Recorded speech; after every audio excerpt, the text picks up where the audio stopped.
Hello everyone and welcome back to my channel Beth Chats Books. Now today's video is going to be my May TBR video. So I've had to mull over my options quite extensively for this video because I had loads of different books that I wanted to read, and I have eventually decided on the ones that I'm going to show you now. But this is just a brief outline of some of the books that I want to try and get to this month. Hopefully I over-exceed it like I did last month.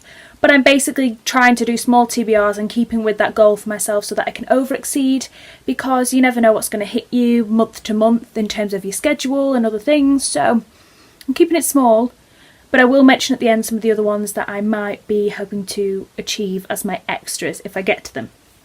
So the first book I want to show you is Barkskins by Annie Proluk. I just hate saying her last name, so I'm just going to be like Annie.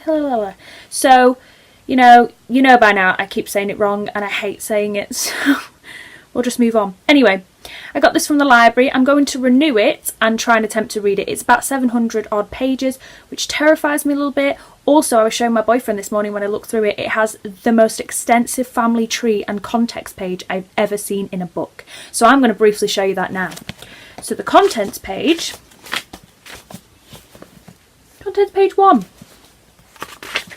contents page 2 and 3, contents page 4, and then at the back family tree 1 and 2 and family tree 3 and 4. So I'm not gonna lie, that really terrifies me because I did do a history degree, don't get me wrong, but all these times and dates, sometimes in fiction, detracts. I'm hoping this gives me similar vibes to Homegoing by Yaa Nassi, which I absolutely loved, which had different generations and timelines and was really good fun. I'm hoping it's easy to read, but the font in this looks tiny, so I am terrified. But I'm going to renew it and give it a go because I took it out from the library and it obviously intrigues me, so I might as well try and get round to it this month. So there's that one. And then the next book that I'm going to mention will be no surprise to anybody who's been checking out my Instagram or saw my readathon, and that is Our Doris by Charles Heathcote and then Indisputably Doris by Charles Heathcote. Now he really kindly sent me these during my 24-hour readathon, and I hadn't noticed till after I'd finished filming that he also had included a letter in the package, so I just want to read it for you because I just think it's so much fun. So, Beth, many thanks for accepting review copies of Our Doris and its sequel, Indisputably Doris. Our Doris is the first book in a series of comedic monologues featuring the character Mrs. Doris Copeland as told by her husband, Harold. This book draws inspiration from Alan Bennett's Talking Heads, Victoria Wood and Roy Clark, and follows the characters as she tries to gain fifth house in the garden safari being run by her local WI. The second book follows the same characters, however this time the book has more serious themes. I changed the humour somewhat as I would perform the works more often than not, and found that people weren't necessarily hearing the story but waiting for punchlines. I feel I need to send a disclaimer as we are both booktubers, and I fear this can sometimes lead to the worry that we are unable to be honest about one another's books. Should you happen to dislike the book, then please do feel free to say so. As a writer, I am opening myself up to criticism and accept that reviewers are reviewing the work rather than me as a person. That being said, I do hope that you enjoy the books. These characters are quite close to my heart. I wrote about the older generation as I feel they're often misrepresented in fiction, and I just wanted to create a book that would warm the heart.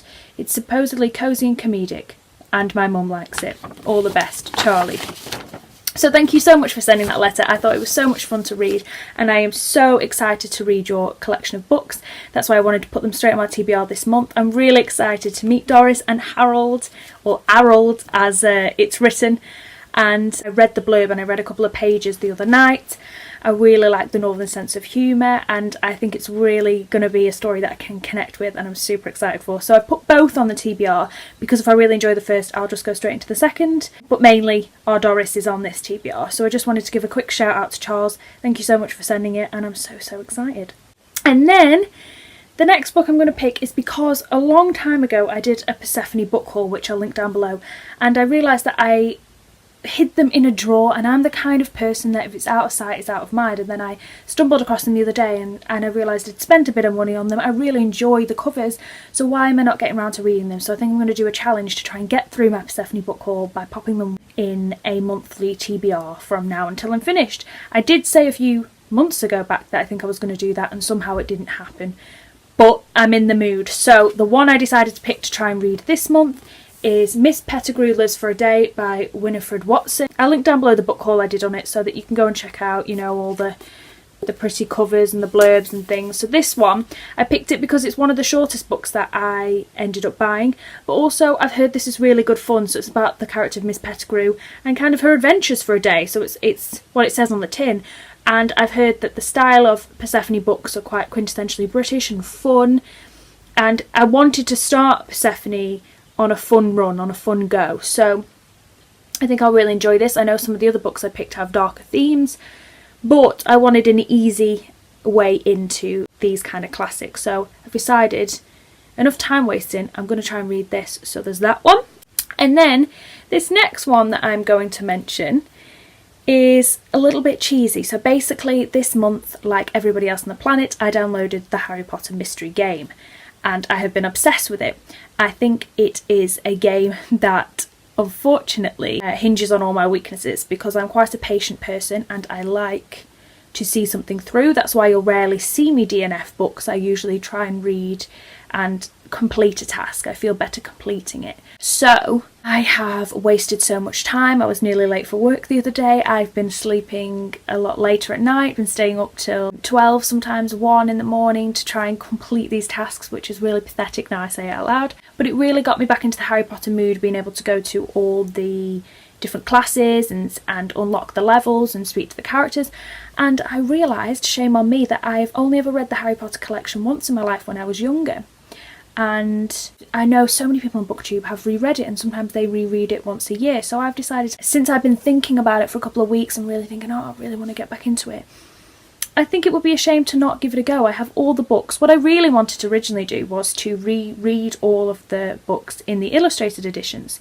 But the illustrated editions are going to take a while. We're only on The Prisoner of Azkaban, and they're between £10 and £15 per book, depending on where you get them. And as we're going to get later into the series, where it's going to be Goblet of Fire, Order of Phoenix, quite chunky books, it's going to be extortionate to buy them when I have my old battered and tattered childhood copies of them in my house. So, with that said, I'm going to put Harry Potter and the Philosopher's Stone on my TBR this month.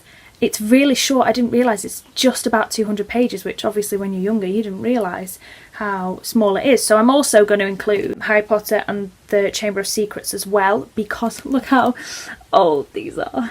All battered and tea-stained and oh yeah, and dog-eared on the corner there. But I love them. I love these editions because these are the ones that I remember. So they've had some beautiful editions in recent years, but these are my old trusty faithfuls and I'm really excited. They're also, the Chamber of Secrets is just as thin as the Philosopher's Stone, so I'm hoping that I can read both of them. I picked these kind of books because from the 11th to the 18th of May I am going to Cornwall with my boyfriend, and we're going with his cousin and his cousin's fiance. So I'm doing a lot of travelling. I'm going to get the train to Southampton again, and then from Southampton we're going to drive to Cornwall. So I've got lots of opportunities to try and get reading done, optimum reading done. So I wanted small books that I can take with me, but books that I can complete while I'm there, so that I can actually get books under my belt for the month, if that makes sense. So it's been kind of strategic. Then I have one more book that I want to tell you guys about. Just before I go into that, I'm hoping to do some kind of pictures and maybe a few videos and some sneaky vlogging for Cornwall. Don't hold out too much hope for that because Ben hates me filming, so we will have to see. A few months ago, which I'll link down below, I did a slideshow video of somewhere. I think it's when we went to Stratford or somewhere else, because he rarely lets me take videos, so photos might be safer. So I'll try and do some kind of thing. I'm really excited because I've never been to Cornwall before. I'm going to try a cream scone, so I'm so excited. And there's fish and chips, and we're going to have log fire, and so hopefully I can show you some things, even if they're not moving videos. So anyway, I just wanted to quickly insert that there. So this last book I want to talk about is a book I'm going to put on Audible. Now, I recently found an online Twitter book club called Keeping It Classic Book Club, I believe, and I saw that Jasmine retweeted something on it, so I went onto the page and they were doing a poll for this month's book, and I voted, and the one I voted for came out as this month's choice, which is The Scarlet Letter. And I'm really excited because I've always wanted to read that book. I never read it at school. I'm fascinated by the concept, and I have a credit on Audible that I got back because I DNF'd the Secret Barrister.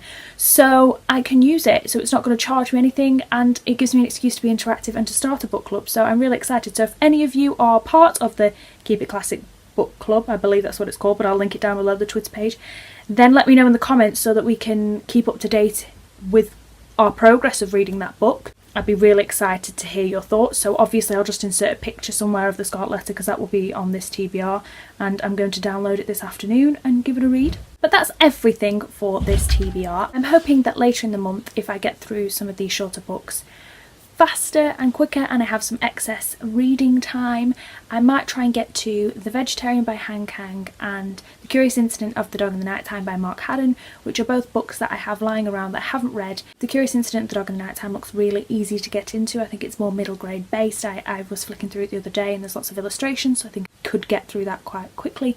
The Vegetarian is very, very short, so you might end up seeing them in my May wrap-up. But they're all the books that I wanted to talk about for this TBR. Please let me know down below what you're going to read this month. Thank you guys so much for watching. Please hit the subscribe button if you want to be alerted for when any of my future videos come out. And I'll see you very soon with a brand new video.